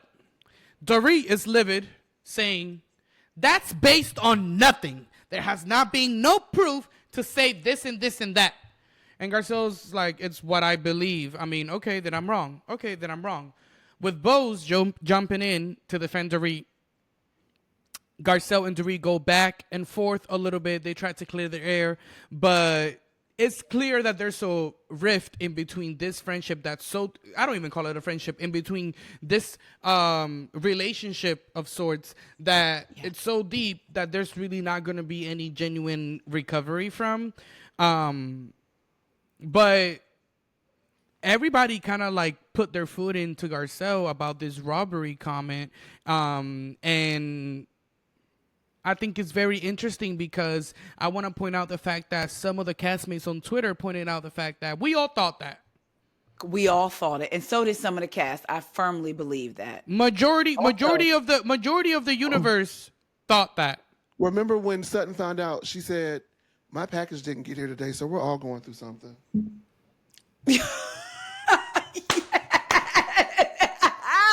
Yes, Chase. Yes. But she sat there and said nothing. And she sat there and said, you are exactly right. And on top of that, I felt like Bose was kind of, I don't know if she was, I won't say she was putting the idea into Dorit's head because PK tweeted it first before the reunion film. He either tweeted it or posted it on Instagram about basically what Garcelle said and sort of with a litigious lean to it. So did you notice when Bose kept saying, what you're saying could have some serious ramifications? I was like, is she talking about the legal route? But also I'm going to say this. This is where I say both people can have their sides. Garcelle ain't the only one that felt that way. We all felt it. She was the only one bold enough to say it. And Dorit, you can be upset. She said it. Boom. Case closed. What else you want from me moving forward? Right. I said I believe that. And I was sorry, and I'm moving on. Andy Cohen just freaking sat up there and said, well, I think it's because they gave you your cell phone back, right? Yes. Which lets Didn't she say they held her at gunpoint and then the police report came out and was like, no guns were used? And if you go back to that season when all of these things are playing out about Dorit's robbery, there's a lot of moments where production cuts to a lot of uncertainty and a lot of like faces from certain people while the story is explained. So this is something that even production poked at. So let's not act oblivious and lay Garcelle out to the fire, put her at the stake and burn her. Like, what? Right. You are so right. Both of them. Sutton said my packages didn't come. I'm sorry. That was funny. Remember that? She was like, and Khan was like, what? And there has to my packages didn't come. I'm so upset. And saying that she was trying to get a visa to the designer that was supposed to come to the like that. Yes, it was like something like that. She was like, I have a designer stuck in immigration, and oh my god. Yes. And she was like, so we're all going through something right now, okay? Yes. Oh my god, that is so. And guess what? Yep. Big Sutton. The guy. I mean, good God. Okay, now that way, I'll give you that. And I think that's. Y'all tried to make me hate her, but I'm not. I'm no longer a Sutton, but when it was good, it was good. It was a good ride. It was good. It was good while it lasted. Remember when Sutton said, "This is what I wanted her to do," and I thought she was going to do. This is why I gave her the name Big Sut. Erika was like, "I don't like you," and Sutton said, "I don't like you." Shit. Yes. I gave her a half a point. I try to be fair and give her points when I feel, even though but I give her points. So when Erika said, or what, bearing all her canines, or what, and she said, or nothing. Like, okay, you can yell at me all, and I mean, I'm okay. She ate that up. Or what? Yeah. Can we talk about the cabaret concubine, aka Erika Jane, because I'm ready to light her up. You got it. I don't have nothing to say about her. So, Erika Jane is under fire specifically after this reunion. One, because a lot of the Twitter castmates. Thank you to the Twitter castmates for sending me this. Also, I wanted to take the chance. There was a castmate that saw me out in the wild and said, "Oh my God, I love your podcast and all the people that you have on it, and I love your takes." And shout out to that. It was so fast, and we were like in the middle of transitioning. But shout out to that castmate. Thank you so much for finding me in the wild and, pouring into me. I love you guys. I But love that. shout out to the castmates again. There was a Twitter castmate that sent me this. When the girls were walking into the stage and Andy asked Erika about her dress, Erika was very I don't know, some random designer that I hadn't made it. And the designer turned out to be not a random designer, someone that has dressed the likings of Beyonce. With that, I'm gonna leave it right there. There has to be a conversation about some of the things that we point out in Dorit are also elsewhere when it comes to Erika. And Erika's privilege of saying what she wants to say when she wants to say it and not caring, but then somehow thinking that she can excuse herself from being held to the fire because she has some twang to her and she can pop her neck and she thinks that somehow she got some ghetto in her. I don't know what it is, but Erika gives that. Erika gives that I can get away from certain things that Dorit cannot get away with because there's some sauce to me. There isn't. It's Alfredo. Well, remember when Garcelle was on The Real? And there was the episode her and Lonnie were sitting with each other, and Garcelle started talking about the birthday party she had. Because remember, everybody was at her party, even though we only saw something on. She said that Erika was drunk and came up to them and said, the women that support me, because, that was at the height of the Tom stuff. And she pointed to their skin and said, like, basically, black women support her.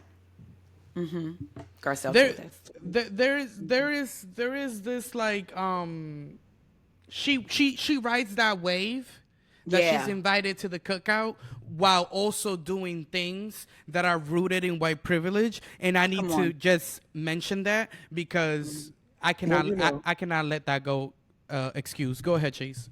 She is a black sit toting, bill owing Come on. piece of trash. And I said trash. Okay? Because I have a strong suspicion she's just not a nice, friendly person. And the reason why it comes off that way for my suspicion indicators is because, just some random designer. The way that you treat things like that give me the indicator how you treat other people. It really does. It really does. Especially in the heights of that senior producer coming out on Twitter and saying that there are a lot of toxic situations happening within the productions with the Evolution team, specifically in Real Housewives. He pointed out the fact that when the crew knew that they were going to go work with Garcelle, the crew was happy because Garcelle treated everybody with respect. Garcelle was a class act, and Garcelle treated everybody like people. And he said, some of your faves don't even treat us like we're humans. And I don't understand how used to work for Lisa Nicole, so I was there and filmed some scenes on Married to Medicine. And I filmed some scenes. I filmed. Go catch those episodes, honey. Yes. What up? And it's. What about you and your lesbian? I'm sorry. and allegedly, he fed Lisa Nicole some lines. Oh. Anyway. Anywho, but what I was going to say was, those people were so nice to us. Those people were just like regular people. That was their job. They were so nice. I don't understand how you could go out of your way to be mean to someone like that. Like, I have lifelong friends from the small amount of time that I was a part of that infrastructure. You know what I mean? Lifelong friends from that. Like, I don't understand, like, when I hear people are nasty and rude to production, because it's just not Beverly Hills. It's other sets. It's other producers that I know who have confided in me and told me certain girls they would never want to work with as long as they lived. Right. Some of your faves. Wow. Right. And so everything he said, there's no notes for me. He's absolutely hit the nail on the head. I just wish he would have said Dorit and Erika's name and called a spade a spade. He already, has moved on. Let's call a spade a spade. They're nasty people. And if there was no them, meaning crew, production, there would be no show. There would be no Erika Jane. Yeah, there would be none of that. I wanted to read a tweet that I saw because one thing that I wanted, damn. Oh no, here it goes. Is it I thought I gone? lost it. Okay. No, I thought I was lost gonna it. say, is But it gone? you know how it be refreshing at the top? Oh my God. Shout out to this castmate at sim_salabim. Garcelle's life isn't interesting to Erika because she's accustomed to a life of embezzlement and fraud. Embezzled. And I thought that comment was so unnecessary from her because you can clearly see it was meant to be mean girl-ish, because when Garcelle, the conversation was about Garcelle showing what was going on in her life. Garcelle is like, this is what's going on in my life unless you know something. Erika didn't say, well, I heard that you was on dates. Erika didn't say, well, I heard that you were doing X, Y, and Z. It was, well, I just wish you were more interesting. Who are you to deem what is interesting and what is not, when all you did this season was get a sectional and some felt wallpaper? Who are you to deem that something is, and that's what got me. And paint the garage. But listen. So one of the things that Erika mentions is the fact, like, you know, who are you dating? We want to see the man that's in your life. Are you having sex with anybody? And I wanted to highlight another tweet from another castmate. This is from Echo Does Radio. And shout out to Echo. I love her. Shout out to Echo because she came to the TR Live DC event. And she showed out and supported. So shout out to you, Echo. She says, Erika has bragged on camera that she's having all of this sex now that she left Mr. Burns. And we haven't seen a single man. Not a date, not a phone call, nothing. But she has the audacity to complain that Garcelle isn't showing her sex life? Right. Clocked. And Garcelle has brought men on the show before. And has. And I think that no one has the room to say that anyone is more or less interesting on the show, because whether they show their lives, whether they don't, for years, it has all been categorically boring. And also, production might need for you to show more than they need from me.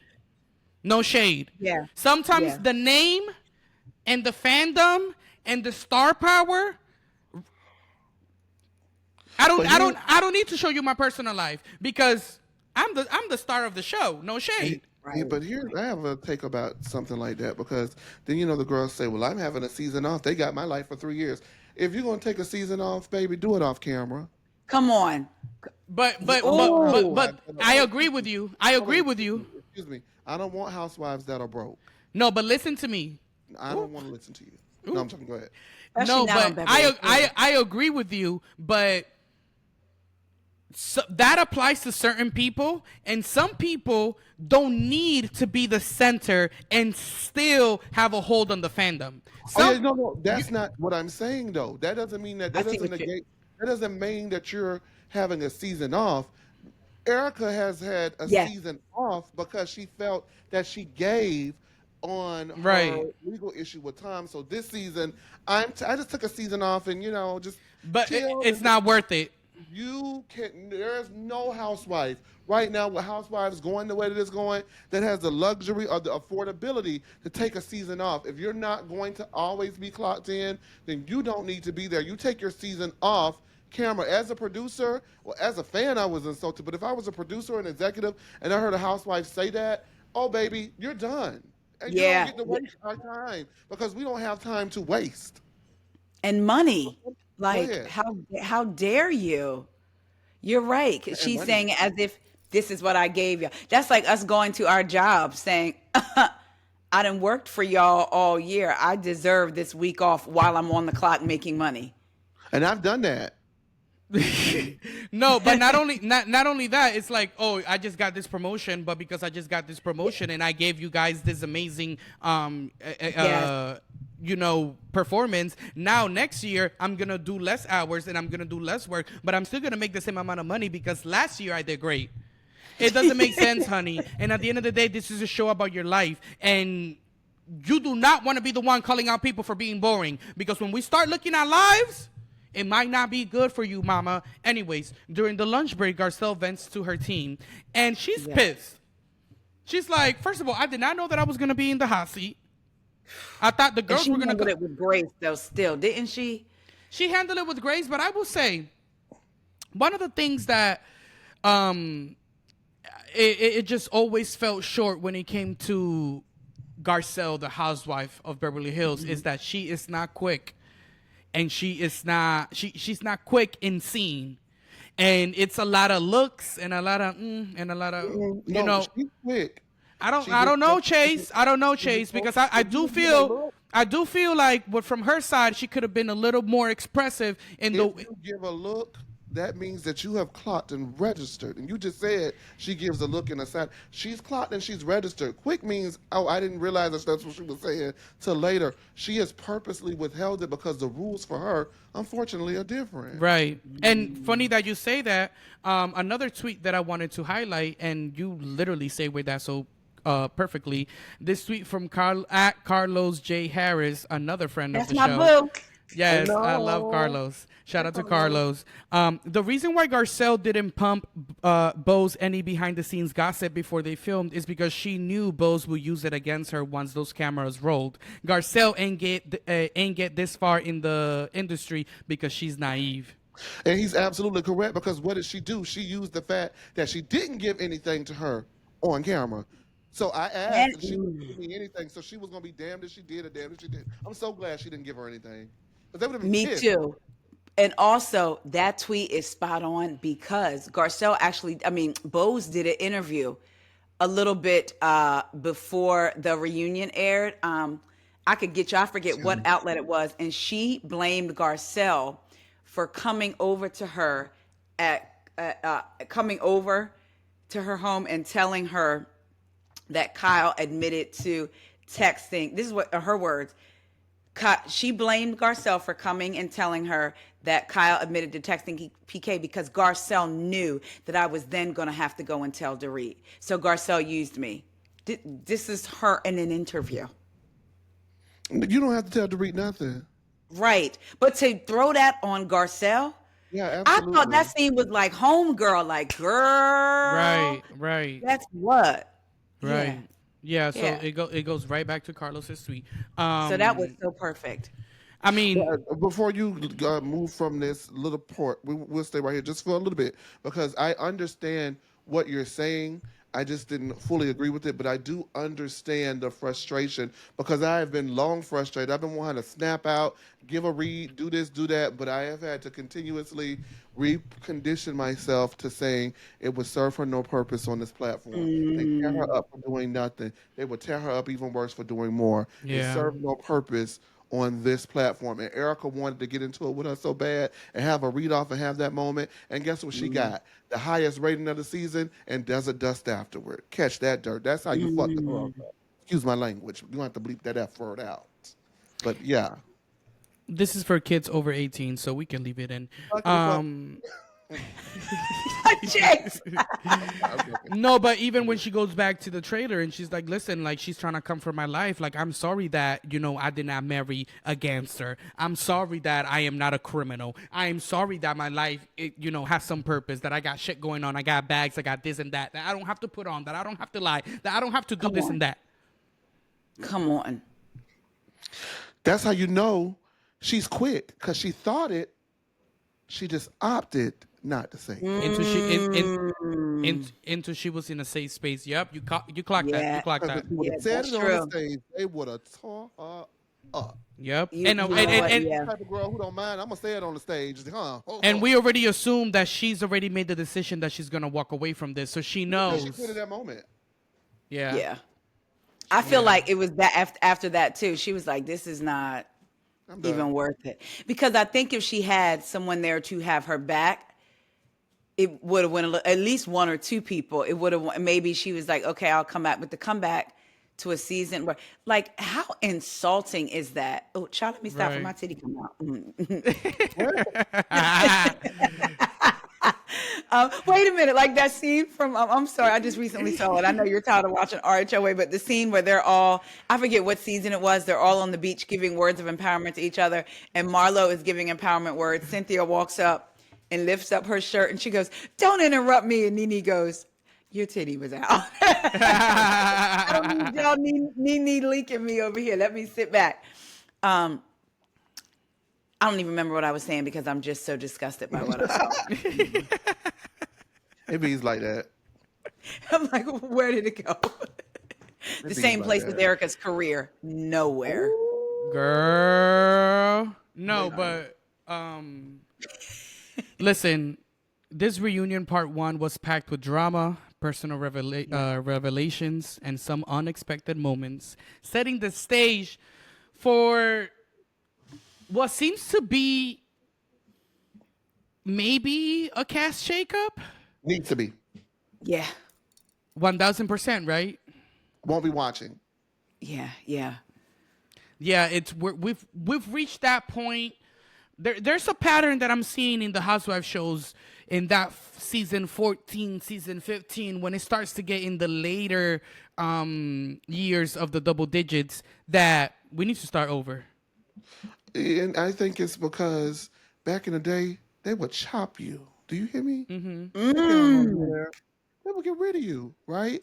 But then along the line, they started having girls leave who they didn't either want to get rid of or getting rid of the wrong girls. They just really made bad casting decisions. You know what I mean? Yeah. And so now they're afraid to lose what they do have. But I don't care how low the ratings are in Atlanta. I have been so thoroughly entertained by those girls. So thoroughly Entertained. So thoroughly entertained. And sometimes you have to lose to win again. Oh, hallelujah. Sometimes you have to. Sometimes Talk you gotta about it. start all over again from scratch and rebuild the next generation. And it is time. Get me somebody else. Garcelle is out. I am out. Sutton is treading on thin ice with me. The thing about Sutton that I hated at that last scene is Garcelle literally just had the most tense moment in her reunion history, and she says, "I'm mad you threw me under the bus." Read the room. It's not about you. They really hate me, don't they? I don't know if they do, but I do. Right. It's not about you right now, especially when when it was about me. You weren't there for me. I don't want to talk about you. I don't even think. Like, I'm sparing you at this point.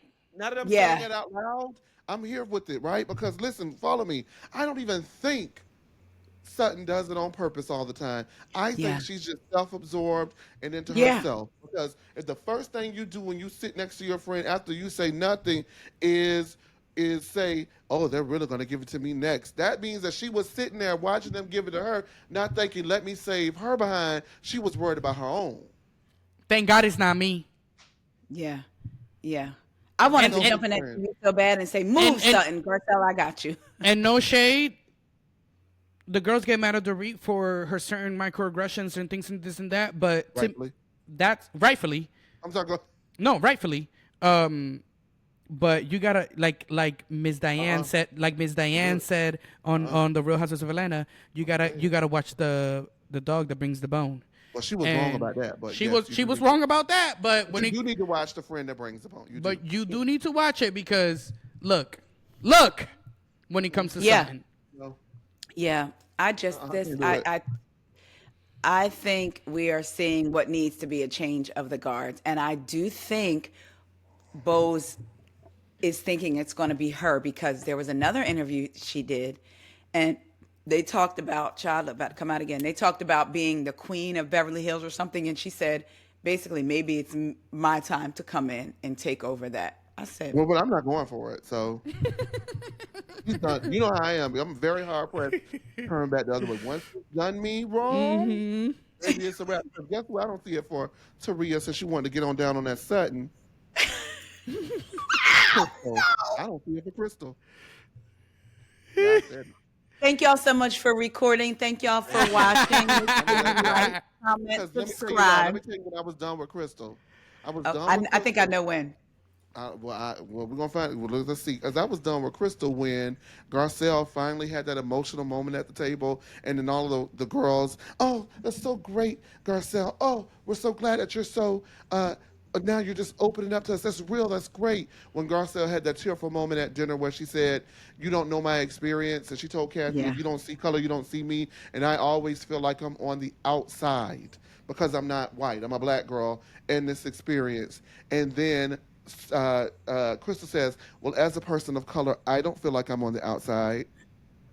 Yeah, I can give you that. Yeah, I didn't. Done.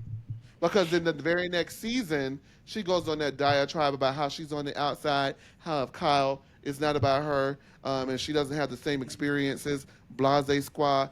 The girl Sutton said something different. It was a wash for me because you purposely used your color to go ahead Yeah. and undermine Garcelle's, and that's why I'll never see it for her. We're done. So we are okay. So I see. So we okay. So we each have points. Now I whip my hair back and forth. No, I'm not gonna give you nothing about Sutton. I don't even know. I don't even know where they move on with this. I think don't that either. they need. I think that no shade. The show needs to go on pause after this season and some Really? casting. Yeah, I do think so. I think that the next. This is my thing. Beverly Hills is very quick to cast new people, and they're also very Yeah, they quick. are. They're very quick to cast new people, and they're also very quick to get rid of those people. They don't care about introducing a new player and taking them out after one season. And to me, that's like I like the fact that you're willing to try out new people and see if it meshes with the group and brings in new energy. But there also needs to be a level of like we are building this character, and I hope that this time when they're putting together this list of cast for the next season, there is some intentionality in the sense of like who are these new people and what are they bringing, and it's not just like let's see if they're good and give them the title before. Let's train them. Let's throw them in the fire and see if this is really works. And if it doesn't, let's bring in some new people. Like let's actually take our time finding some good characters because honestly, I think they're lacking when it comes to that. I think the last great additions that Beverly Hills had was Garcelle and Sutton. Yeah, and that was And- 11 and 11, 10, really. And it's been seasons later and we've fallen flat in so many ways. So I do think that for next year, I have this problem that I feel like it's the same thing over and over and over. I'm sorry. We might have to get rid of some of these players that you guys like. I know too. Me too. I It's think no shade. We fall Like- into these traps where there's one person, and not even to blame, but and blaming. It's not them. It's production letting them do it. One main member that holds the cast back from moving forward. So in Beverly Hills, it's Kyle because they all know Kyle's the queen bee, so they're not going to go against her. In Potomac, it's Giselle because it's clear that Bravo has made Giselle the face of Potomac, and nobody's going to want to really go for her, like go the way they could go. In every single franchise, well, we won't say New York because they were all new, but we have these central figures that are central to the cast, but in New Jersey, it's Teresa. I believe these people hold the show back. I felt like in Salt Lake City. Now hold on now. Now hold on. Now hold on now. Now hold on now. Now hold on now. Now hold on now. The show is over with. Because I am coming from New Jersey. And I don't play about Teresa. And one thing about me, Jay said this show is over with. Taria, I don't think you understand that these are two Y'all, tree they jumping huggers. me. You don't They do it. jumping me, y'all. You're going no. You know what? I Your ain't trick. scared. You know what? That's your square. See how that's how We all can have one, right? But the way y'all was about to jump me, Now I hold was gonna have to now. button up my top and swing, so it didn't. Now come wait back. a damn minute when it comes to my mother Teresa. Go ahead. I'm now. clipping this. I'm clipping this. That also highlights a champion like Nene, because Nene took it. Yeah, yeah. Nene wasn't like I want her off of here because she argued with me. Get rid of her. I will give. You know And who then I got to people give credit? around her. Nene, I will say they're not built like the OGs. I'm gonna give all them their props. The Nenes, the Teresas, they Because did Teresa not paid run for it. off. Kenya, even though she was not one of my favorites, they would sit on those reunion stages for the most part and take whatever was thrown at them. She's an They didn't get up unhinged and loon. cry. Yeah. But You know how season many 10 times Teresa had to sit on that couch and take it from every I have a single prime example. person? Bethany When she was Frankel in that green season dress. 10 reunion. Bethany Frankel season 10 reunion. She took on the entire cast by herself. She did. She did. And Mariah Huff has Teresa, taken on Married to Medicine come Girls on. for years at the reunion by By herself. herself. Right. You're right. You're right. Teresa, when she was with the Caroline, say the Christmas pageant dress, she said, "Come on," and she had. Come on, So baby. when did? Can we think back? I really want somebody to do a deep dive.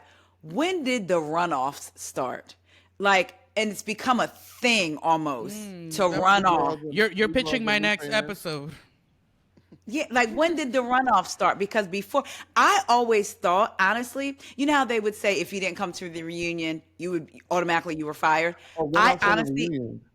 well, I honestly in the beginning thought that if they got off the stage, like they got in trouble, so that's why they didn't. But now I'm like, they must not get in any trouble because they jumping off, going off stage. Ramona Like Singer's the first person to do it. she was.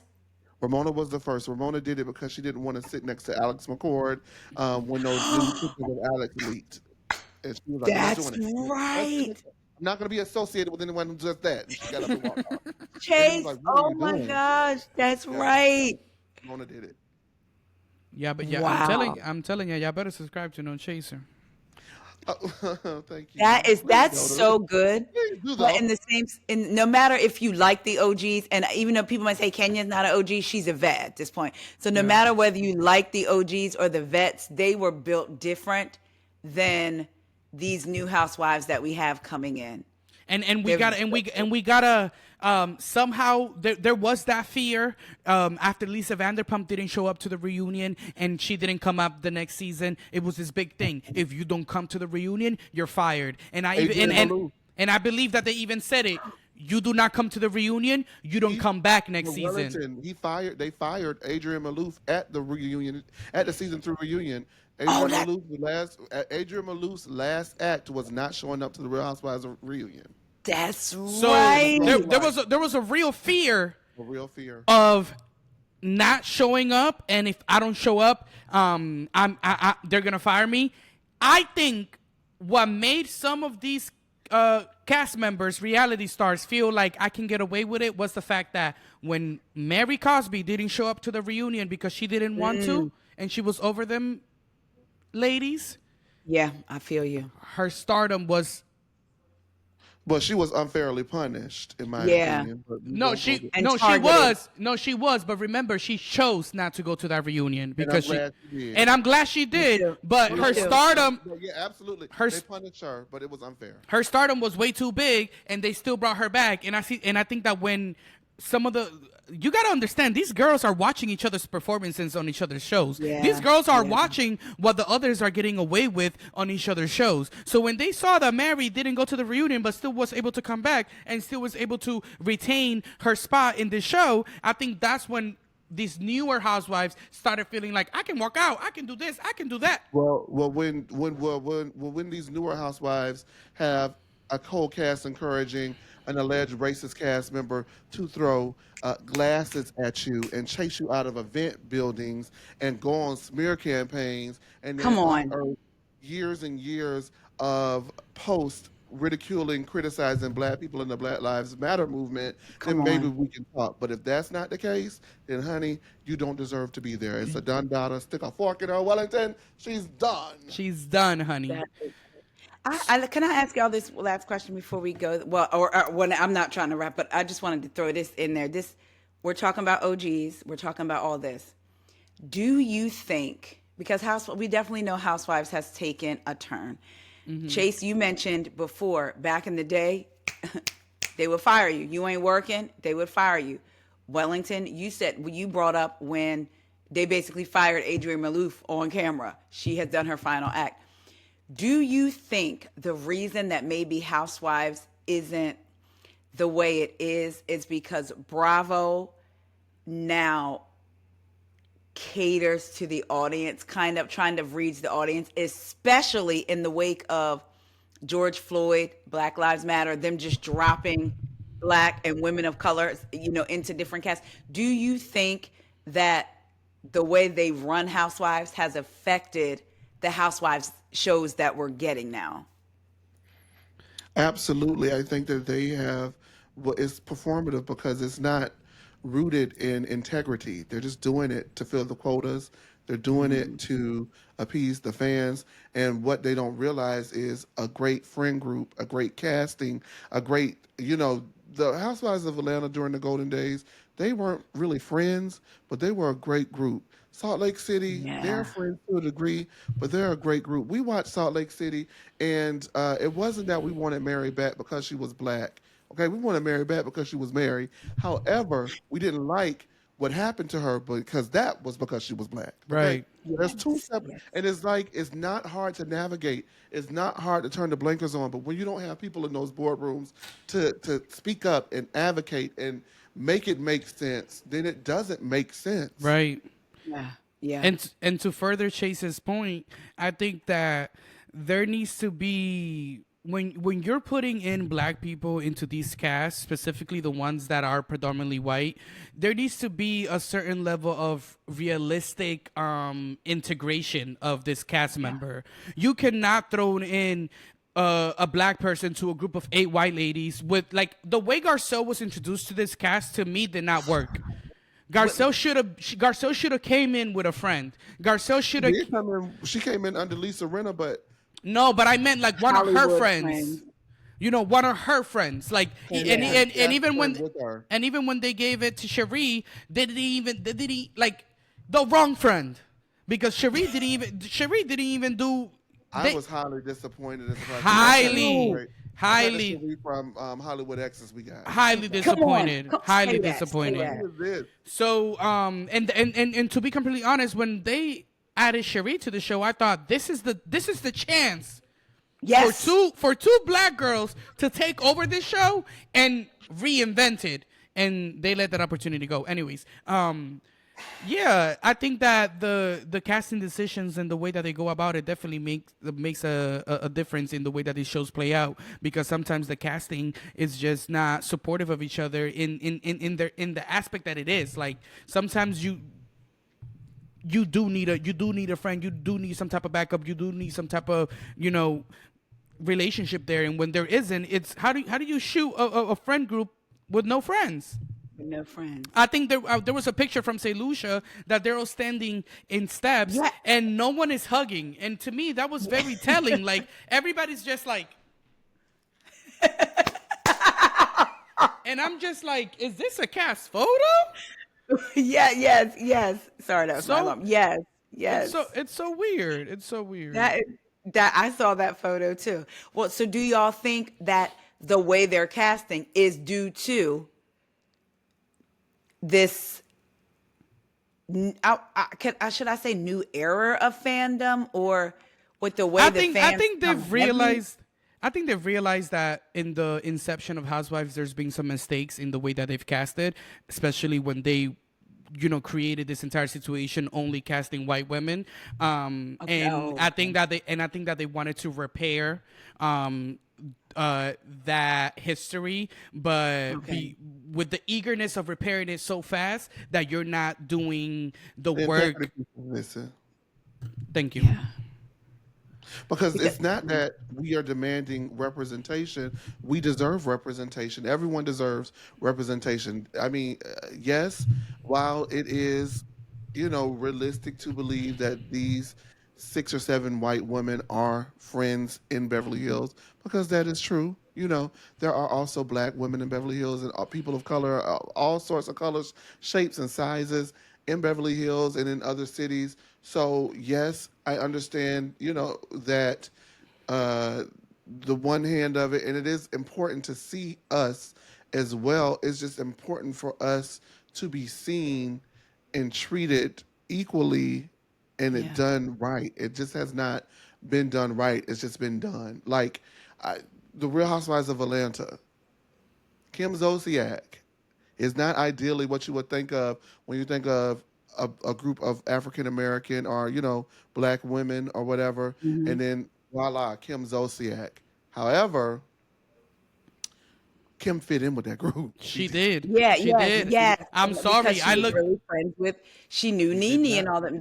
That's what I said. I would rather watch a cast of all white women who genuinely have something, then you try to throw in something to appease people that look like me. And from the back, it just makes it uncomfortable to watch. And It's not even a fun watch. Is the argument of diversity and inclusion, you bring the diversity, but you don't include it. The inclusion part is done not the right way. But what's the E stand for in inclusion? Equity. And so that's the part that is missing on these casts. The equity piece is definitely missing. Again, I'm going to stand 10 toes down and say I need the representation. I want the representation. Yes. But if you're bringing me into these environments, right, and then you have Lisa Rinna going around allegedly saying, I wish race wasn't brought into the conversation, and then I'm the bad guy because she said it, how equal is that? And let's just say I heard from a very reliable source. She said it. She said, this is why we don't need black people on the show. I feel she said it too. Exactly. But then it's my as I'm the one that has to deal with the backlash, not her. Yes. And again, Bravo puts the expectation on you because you led with me being black. You didn't just say this is the new cast member, Garcelle Bouvet. All the headlines said were first black. So now you've kind of put that on me as well. But the audience, again, the non-black audience can make themselves feel good when they come to the realization like, oh, I was watching these casts full of white women. Okay, I feel better now because there's somebody black in there. But then that's it. They wanted to stop there. They don't want conversations that make them uncomfortable. So then that puts the black person on the show in a space. When Ebony, you brought up Ebony. I loved Ebony. When Ebony did her night in New York, people were like, oh, it's like a history lesson. But from what I know of Ebony, that's her in real life. So that would have been a real thing in real life, but people weren't used to seeing that. And I always argue, Right. that Ebony's story was produced the wrong way. I think that Ebony's story produced the right way with the right cast would have been beautiful to see, because New York would have been good for her. The new cast would have been good for her because she wouldn't have had to challenge certain things instead of just like Ebony's gonna be the teacher in any situation that she's in, but I think the things that she will be educating on will be different. And yeah, anyways, can you just bring up? I'm sorry, talking about pitting black women. Look at how they did Ebony and Bershawn, and then they had a moment that was online but not on the show.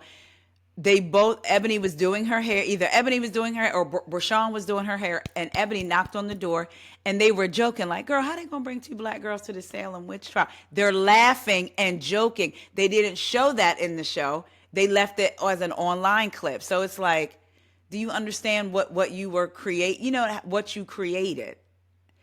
So I just really hated that for us. If it's not, I want authenticity, whether it's all black, all white, or integrated. And if you're going to integrate the cast, let it be authentic. Don't just throw somebody in there just to say, here's y'all cookie. And make sure, like Shay said, make sure that it's equitable between everybody.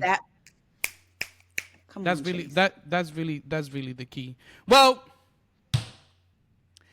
Taria, let the people know where to find you and where they can get everything from you and your podcast. I just first want to take the time to thank you, number one, for having me on your platform. I do not take it lightly when people invite me onto their platform because it's like your baby. It's a representation of you. So I thank you for that. I thank you for bringing Chase and I together. I enjoyed this so much. I love this episode. I truly, truly love talking to y'all. Guys, you can find me on Instagram and Twitter. What else is out there? And everything else that's out there is at We Go. Yes, YouTube. Oh my gosh, yes, YouTube for sure. At We Go Podcast, WEIGO Podcast. For those of you that don't know, that stands for What Else Is Going On. And I got that actually from Cynthia, because if you notice on Atlanta, whenever Cynthia wanted to change the subject, when she ain't want to cop to something, when she ain't want to talk about it, she'd be like, "Now what else is going on?" Now what else is going on, Chair? From Cynthia. I just didn't put the word out. And so y'all can find me on all those places. Please come over to YouTube and play. We have fun. We talk Bravo, all the things. I do have a podcast, so you can find that wherever it is you find your podcast. If you iTunes, Spotify, go on your phone, go to your little iTunes app, It'll drop you right on into the podcast. And if you have an Android, it's going to drop you by hell, then bring you back up and take you to the right podcast. Shays, let the people know where to find you and everything about No Chaser. Hey everybody, No Chaser TV was started by me in March of 2024 after long, hard years contributing to other platforms such as the Reality Rundown and other platforms that you can see, again, my digital footprint, and agree or disagree with me there as well. And so I started, I have a background with the Shade Room and just radio and everything, working for Lisa Nicole and doing Married to Medicine. So this is my baby, No Chaser TV. We are hot and heavy on social media right now. Like if you see us, our clips are starting to pop up everywhere, which is really surprising. As they should. People, thank Yes. you. So thank you so much for that. You can follow us on all platforms at No Chaser TV. YouTube was where we started. It is my baby. I love YouTube. No Chaser TV there, where we have panel discussions as well as sometimes you'll get a solo review from me or two. And then, of course, No Chaser TV, the podcast with Chase Brown, distributed by Rundown Media. And so we have an exclusive there from the Reality Rundowns event in Washington, D.C. Catch part that. 3 of the live reunion for the Real Housewives of Potomac. I call it an evening with the Real Housewives of Potomac, where I was able to interview Jazzy Rideau, Jacqueline Blake, Candace Dillard-Bassett, as well as Mia Thornton.